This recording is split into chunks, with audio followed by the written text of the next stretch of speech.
गया है। कौमी सलामती और अवाम के जानो माल का तहफ़्फ़ुज़ बुनियादी आइनी फरीज़ा है। इस फरीज़े को कौमी जज्बे, खुलूस नीयत, तवज्जो और बेहतरी से अंजाम देना होगा।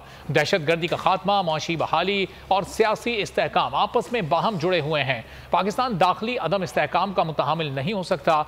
एपेक्स कमेटी का कराची पुलिस और सिक्योरिटी के लिए माजी में मंजूर होने वाले फंड्स की अदम दस्तियाबी के मामले पर गौर। इजलास में फैसला किया कि पुलिस, CTD और सिक्योरिटी से मुतालिक तमाम मनसूबों की तकमील में हाइल रुकावटें बिला ताखीर दूर की जाएं। कमेटी का दहशत गर्दी के वाक़यात और सिक्योरिटी फोर्सेस के ऑपरेशन के दौरान मीडिया, खुसूसन सोशल मीडिया के किरदार पर गौर। फोर्सेस के ऑपरेशन के दौरान वो मालूमात भी मीडिया पर नशर हो जाती हैं जिनसे दहशतगर्द और सहूलतकार फ़ायदा उठा सकते हैं। सिक्योरिटी ऑपरेशन पर असरात भी मुरतब हो सकते हैं जिससे ऑपरेशन करने वाले अफसरान और जवानों की जिंदगियां खतरे से दो चार हो जाती हैं। कमेटी में दुनिया के दीगर ममालिक में राइट, साइबर स्पेस और दहशत गर्दी से मुतालिक SOPs से रहनुमाई लेने की तजावीज़ सामने आई।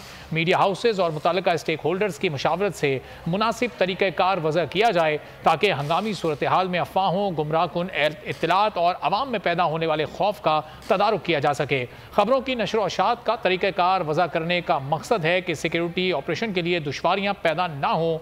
किसी हंगामी सूरत हाल में मीडिया और अवाम तक हक़ाइक़ की फराहमी के लिए फोकल पर्सन को